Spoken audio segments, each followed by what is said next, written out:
दोस्तों, मैं स्वागत करती हूँ आप सबका अपने चैनल महिमा भक्ति ब्लॉग में। तो सच्चे मन से कमेंट बॉक्स में लिखिए जय माता दी। माता रानी आपकी सभी कष्टों को दूर करेंगी और आपकी झोली सदैव खुशियों से भरी रहेगी। दोस्तों, नवरात्रि का महापर्व 9 देवियों अर्थात 9 कन्याओं को समर्पित है। कन्या पूजन करने से हमारी समस्त पीड़ा दूर होती है और दुख दर्द दूर होते हैं, हर कष्ट दूर होते हैं, गृह क्लेश हमारे जीवन से हमेशा के लिए दूर हो जाते हैं। यहाँ तक कि पितृ दोष, राहु दोष, मंगल दोष, काल सर्प दोष, मात्र कन्या पूजन से ही क्षण में हमें राहत मिलती है, सुकून मिलता है, घर में जो है कि खुशियाँ आती है तथा अकाल मृत्यु घर में कभी नहीं होती। दोस्तों, आप सबको बता दूं कि माता रानी इस बार हाथी के सवारी पर पृथ्वी लोक पर आ चुकी हैं और अपने भक्तों के सभी कष्टों को दूर करेंगी। और जब जब माता रानी हाथी के सवारी पर आती हैं तब तब धरती पर फूल खिलते हैं, वर्षा होती है और चारों तरफ हरियाली छा जाती है और किसान के घर में साक्षात माँ जगदम्बा जगत माँ का आगमन होता है। तो दोस्तों, इस बार की नवरात्रि बहुत ही शुभ और मंगलकारी माना जा रहा है। इस बार शारदीय नवरात्रि में माता रानी का विसर्जन 10वीं के दिन होगा और जो लोग माता रानी की स्थापना करते हैं, जैसे कि माँ दुर्गा की स्थापना, कलश स्थापना, वो लोग जो है कि विसर्जन जो है कि 10वीं के दिन करेंगे। दोस्तों, नवरात्र की अष्टमी तिथि तथा नवमी तिथि पर कन्या पूजन का विधान है, तो आप लोग अष्टमी तथा नवमी इन दोनों तिथियों पर ही कन्या पूजन अवश्य करिएगा और कन्याओं को भोजन अवश्य ही कराइएगा। शास्त्रों में 9 दिनों के नवरात्र को जो है कि बहुत ही शुभ माना जाता है और वही 8 दिनों के नवरात्रि को अच्छा नहीं माना जाता। ऐसे में 10 दिनों की नवरात्रि बहुत ही शुभ माने जाते हैं। शास्त्रों के अनुसार नवरात्रि के दिनों में माता रानी का पूजन करने से, कन्या पूजन से माँ अभय प्रदान करती है, कुंडली में जो कष्ट होते हैं वो माँ दूर कर देती है। जो व्यक्ति सच्चे मन से माँ की आराधना करते हैं उनके कष्टों का निवारण माँ शीघ्र ही करती है। माँ की उपासना से विनम्रता का विकास होता है, सभी कष्ट, दुख, दरिद्रता शीघ्र ही नष्ट हो जाते हैं। नवरात्रि में माता रानी का व्रत और पूजन किया जाता है, लेकिन नवरात्रि के दौरान कन्या पूजन का सबसे ज्यादा ही महत्व होता है। कन्या रानी जो होती हैं वो फूल की पंखुड़ियों की तरह नाजुक होती हैं। कन्या पूजन सर्वोपरि है, श्रेष्ठ है। कन्या के रूप में स्वयं जगदम्बा देवी माता वैष्णो 9 देवियां अर्थात समस्त ब्रह्मांड इनके शरीर के कण कण में वास करते हैं। ये बहुत कम लोग जानते हैं कि 33 कोटि देवी देवताओं का वास होता है। कन्याओं के मस्तक पर कन्या चाहे छोटी हो या बड़ी हो, वह सदैव ही पूजनीय है, माँ के समान मानी जाती है। दोस्तों, माना जाता है कि व्रत और उपासना से माता रानी इतना प्रसन्न नहीं होती जितना कि कन्या पूजन से होती है। नवरात्रि में छोटी छोटी कन्याओं को माता रानी का स्वरूप माना जाता है और कन्याओं को भोग लगाया जाता है और उन्हें प्रसन्न किया जाता है और उसके बदले में उनसे आशीर्वाद मांगा जाता है। और कन्याओं को प्रसन्न करने के लिए हमें उन्हें गिफ्ट, उपहार आदि दिए जाते हैं। माना जाता है कि यदि कन्याओं को कोई भेंट दी जाए और वह उसे खुशी खुशी स्वीकार कर ले तो इसका मतलब है कि माता वैष्णो देवी ने हमारी वो भेंट स्वीकार कर ली। और जिन पर कन्याएं खुश होती हैं तो समझिए उन्हें माता रानी का आशीर्वाद मिल गया और माता रानी की कृपा से उन्हें मुंह मांगा वरदान प्राप्त होता है। कन्या पूजन कोई मामूली पूजन नहीं होता है। समस्त ब्रह्मांड में जो पूजा होती है ये कन्या पूजन उनसे भी बढ़कर माना जाता है। 10 बार गंगा स्नान करने से और 100 बार यज्ञ करने से तथा 1000 बार यात्रा करने से जो पुण्य मिलता है वह मात्र 1 बार कन्या पूजन करने से करोड़ों गुना भक्त को मिल जाता है। तो दोस्तों, इसलिए कहा जाता है कि हमें कन्याओं को अधिक सताना नहीं चाहिए, इससे समस्त ब्रह्मांड कांप जाता है। कन्याओं की जितनी सेवा की जाए वो कम ही होती है। और जो कन्याएं होती हैं वो कोई मामूली नहीं होती हैं। कन्या के रूप में स्वयं उनके मस्तक पर विराजमान होकर स्वयं देवी माँ चलकर आपके घर तक आती हैं। नवरात्रि में 2 साल से लेकर 10 साल तक की कन्या का पूजन होता है। अष्टमी तथा नवमी को कन्याओं के पैर धोकर भोजन कराना और उपहार आदि देना श्रेष्ठ माना जाता है। ऐसा मौका कभी हाथों से जाने देना नहीं चाहिए। इस दिन जितना ज्यादा हो सके कन्याओं के हाथ पकड़कर, पैर पकड़कर हमें अपने घर तक लेकर आना चाहिए। दोस्तों, जब कन्या हमारे घर आए तो हमें उनका स्वागत कैसे करना चाहिए? तो कन्या जब हमारे घर आए तो हमें उन सभी कन्याओं के पैर धुलाना चाहिए। खासकर आदमियों को कन्याओं के पैर अवश्य धुलने चाहिए। इससे माँ वैष्णो माता जो है कि बहुत प्रसन्न होती है। दोस्तों, कन्याओं को फिर किसी साफ जगह पर साफ कपड़ा बिछाकर बैठाना चाहिए। उनके माथे पर अक्षत, फूल और कुमकुम लगाना चाहिए। फिर उसके बाद जो है कि भोजन ग्रहण करवाना चाहिए। लेकिन हमेशा ये बात याद रखिएगा कि कन्याओं की थाली में 3 पूरियां कभी भी मत दीजिएगा। इसे जो है कि शुभ नहीं, घोर अशुभ माना जाता है। 3 पूरियां तथा 3 रोटियां मरने वाले व्यक्ति के लिए निकाली जाती हैं और जेल में कैदियों के लिए दी जाती हैं। ऐसे में कन्याओं की थाली में जो है कि 3 पूरियां कभी ना दें, लेकिन 1 या 2 करके दे सकती हैं। इससे 3 संख्या बच जाती है और दोष भी नहीं लगता। तो दोस्तों, कन्याओं को खाना खिलाने के बाद कन्याओं के सर पे लाल चुनरी हमें अवश्य ओढ़ाना चाहिए और भोजन में हमें उनको खीर, पूरी, हलवा, चना तथा आलू की सब्जी, छोले वगैरह की सब्जी खिलानी चाहिए। वैसे तो माता रानी का प्रिय भोजन खीर, हलवा, पूरी, चना आदि है, लेकिन भूल कर भी आप लोग जो है कि उसमें लहसुन प्याज का इस्तेमाल ना करें। इससे जो है कि बहुत ही अनर्थ हो जाता है। अक्सर कई लोग कन्याओं को कुरकुरे, चिप्स भी खिला देते हैं, लेकिन ऐसा नहीं करना चाहिए। उससे जो है कि बहुत ही पाप होता है, क्योंकि जो है कि उसमें लहसुन प्याज का इस्तेमाल होता है, जिससे कि आपका व्रत खंडित माना जाता है और माँ दुर्गा आपसे क्रोधित हो सकती है, नाराज हो सकती है। जहाँ पर आपने 9 दिनों तक लहसुन प्याज का परहेज किया, लेकिन आपकी एक गलती आपके 9 दिनों के व्रत को खंडित कर सकती है। हमें इतना भी नादान नहीं बनना चाहिए कि माता रानी हमसे नाराज हो जाए और कन्याओं को भी अशुद्ध होना पड़ जाए। कन्याओं को डब्बे में बंद कोई भी ऐसी चीज हमें नहीं खिलानी चाहिए जिसमें कि लहसुन प्याज होता हो। और कई लोग कन्या पूजन में खाना घर पर नहीं बनाते और मार्केट से रेडीमेड खाना लाकर खिलाते हैं और दही जलेबी खिलाते हैं, जो कि उससे शुद्ध नहीं माना जाता है। दोस्तों, ऐसा खाना वो लोग खिलाते हैं जिनके घर में मान लीजिए कोई दुर्घटना हो गई हो या घर में कोई बीमार हो या कोई मुसीबत आ गई हो, तब वो ऐसा करते हैं। लेकिन अगर आप स्वस्थ हैं, आपको कोई कष्ट नहीं है, तो आप ऐसा भूल कर भी मत कीजिएगा, क्योंकि माता रानी दही जलेबी नहीं बल्कि आपके हाथों का बना हुआ भोजन खाना चाहती हैं और आपका प्यार चाहती हैं। फिर चाहे आप घर में एक ही पूरी क्यों न बनाएं माता रानी के लिए, पर आप स्वयं ही अपने हाथों से भोजन बनाकर माता रानी को खिलाएं, क्योंकि माता रानी को घर का बना हुआ शुद्ध भोजन ही बहुत प्रिय है। खासकर नवरात्रि में घर पर हमें खाना अवश्य बनाना चाहिए। इससे माता रानी बहुत ही प्रसन्न होती है और घर का बनाया हुआ भोजन ही कन्याओं को खिलाना चाहिए। और हमेशा याद रखिएगा कि कन्याओं को प्लास्टिक से बने दोने में खाना नहीं खिलाना चाहिए। ऐसे बर्तन पूजा पाठ के लिए शुभ नहीं बल्कि अशुभ माने जाते हैं, क्योंकि प्लास्टिक के ज्यादातर बर्तन जानवरों के हड्डियों से बनाए जाते हैं। इसलिए कन्याओं को हमेशा स्टील के बर्तन या फिर पत्तों से बने बर्तनों में ही भोजन कराना चाहिए, क्योंकि ये बहुत ही शुभ होते हैं। अगर पेड़ के पत्तों पर भोजन कराती हैं तो माता रानी अभय वरदान प्रदान करती हैं। दोस्तों, एक और बात हम आपको बताने वाले हैं कि यदि नवरात्रि के समाप्त होने के बाद यदि बीच में कन्या पूजन शुक्रवार के दिन पड़ जाए तो कन्याओं को कोई भी खट्टी चीज हमें नहीं खिलानी चाहिए, क्योंकि शुक्रवार का दिन माता संतोषी का होता है और माता संतोषी नवरात्रि के दिनों में सक्रिय अवस्था में होती हैं, यानी कि वो भी 9 देवियों के साथ आपके घर में आती हैं।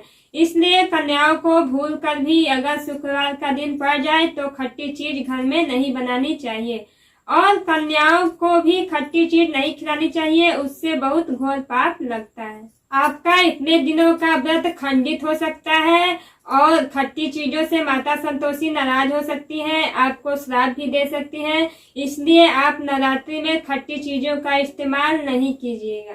तो दोस्तों, कन्याओं को भोजन कराने के बाद कन्याओं की थाली में एक लौंग अवश्य ही रखना चाहिए, क्योंकि लौंग देवी शक्ति तथा दुर्गा माँ का बहुत ही प्रिय है। लौंग माता शक्ति का प्रतीक होती है। लौंग में माता नौ दुर्गा का वास होता है। इन 9 दिनों में माता रानी को लौंग का ही भोग लगाया जाता है। तो कन्याओं को खाना खिलाने के बाद एक लौंग अवश्य ही आप लोग अर्पित कीजिएगा। माता रानी को अमृत से बढ़कर लौंग ही प्रिय है, इसलिए कन्याओं की थाली में चुपचाप एक लौंग अवश्य रख देना चाहिए। इससे आपका भाग चमक उठेगा। माता लक्ष्मी आपके जीवन में धन की कोई भी कमी नहीं होने देंगी। तो दोस्तों, आपको बता देते हैं कि कन्याओं को उपहार में क्या देना चाहिए। तो कन्याओं को खुश करने के लिए उनकी थाली में दक्षिणा डालिए, ताकि आपके घर में सुख संपन्नता बनी रहे तथा धन की कोई कमी ना हो। कन्या जब आपके घर से खुशी खुशी धन लेकर जाती है तो वह भी आपको खुशी खुशी कई गुना धन प्रदान करती है। तो इस समय आप लोग कंजूसी मत कीजिएगा, खुशी खुशी कन्याओं को धन अवश्य ही दीजिएगा। कन्याओं को आप लोग कोई भी सुंदर सा गिफ्ट दे सकते हैं। शास्त्रों में बताया जाता है कि कन्या जितना खुश होकर जाती है, माता रानी हमें उतना ही जल्दी फल प्रदान करती है।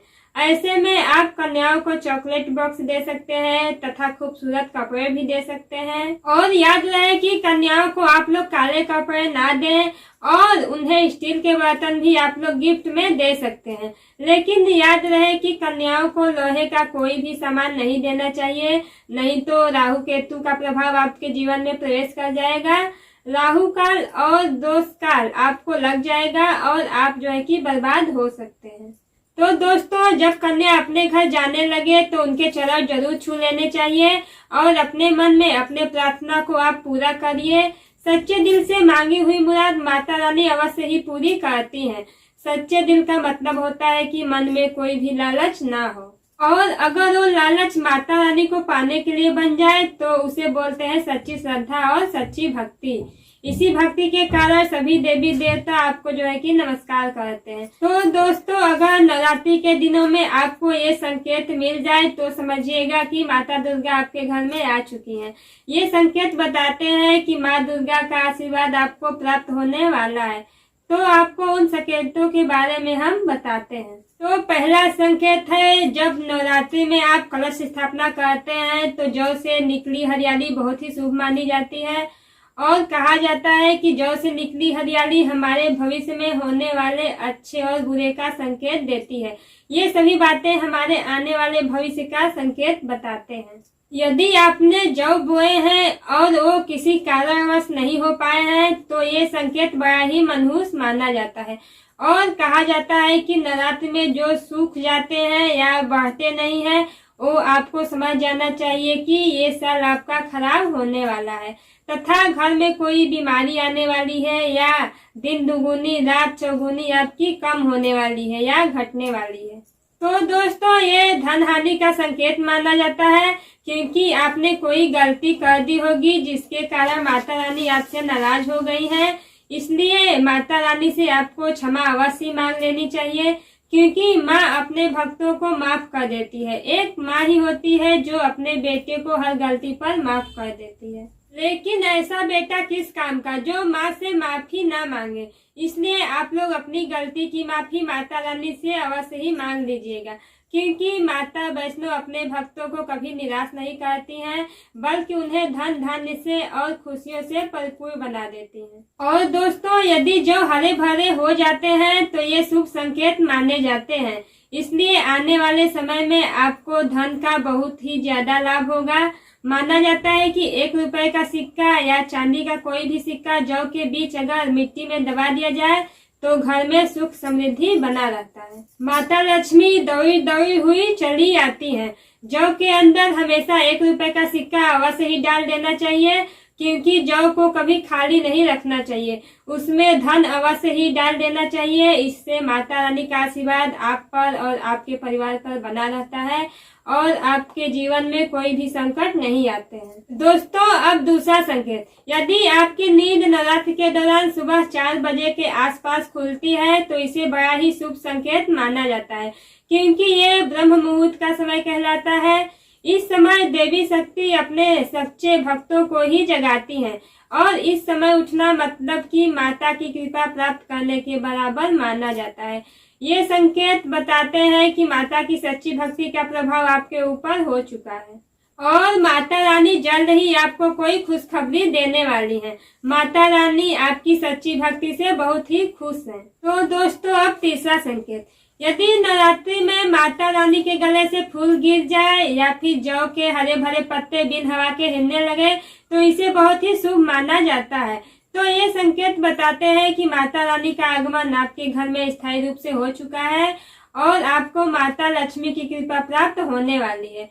ये संकेत कुछ खास लोगों को ही दिखाई देते हैं। माना जाता है कि अगर पूजा करते समय धुआं अधिक बढ़ जाए तो इससे पता चलता है कि आपके घर से गरीबी दूर होने वाली है और भूत प्रेत आत्मा ये सब जो है कि आपके घर से नष्ट होने वाला है। पूजा करते समय धुएं का अधिक होना बहुत ही शुभ और मंगलकारी माने गए हैं और ये संकेत हमारे भविष्य में बहुत ही अच्छे परिणाम को बताते हैं। और चौथा संकेत है गाय का द्वार पर आना।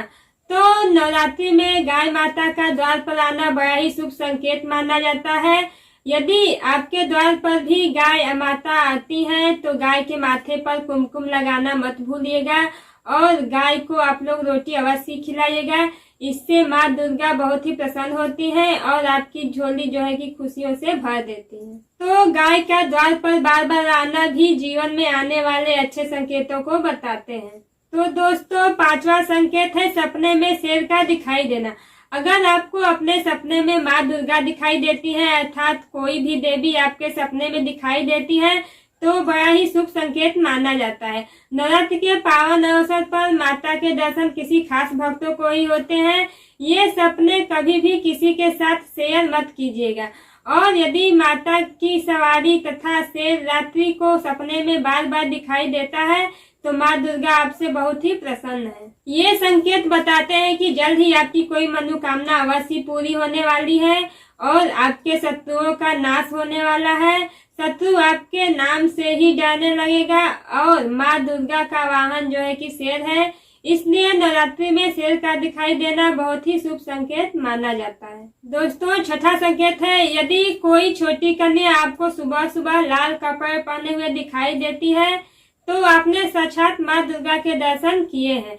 यदि नवरात्रि में सबसे पहले आपके घर पे कन्याओं का आगमन होता है तो समझिए आपको दुनिया की कोई भी शक्ति आपको करोड़पति होने से नहीं रोक सकती। आपके घर में, आपके जीवन में माता लक्ष्मी का आगमन होने वाला है। आप दिन दुगुनी और रात चौगुनी तरक्की करेंगे और ऐसे में आप कन्याओं को खूब खुश रखिए और उनका आगमन जो है कि फूल से चढ़ा धुलाकर करिए और कोई भी कंजूसी मत करिए। दोस्तों, माता रानी आपको ये संकेत दे रही है कि अब आपका बुरा समय समाप्त होने वाला है। अब आपके जीवन में सुख समृद्धि आने वाले हैं। तो दोस्तों, अब है सातवां संकेत, घर पर उल्लू का आना। यदि नवरात्रि में माँ लक्ष्मी का वाहन उल्लू आपके घर पर आकर बैठ जाए तो ये भी शुभ संकेत है। इसका अर्थ है कि माँ लक्ष्मी का आपके घर पर आगमन हो चुका है और आपकी आर्थिक स्थिति और भी मजबूत होने वाली है।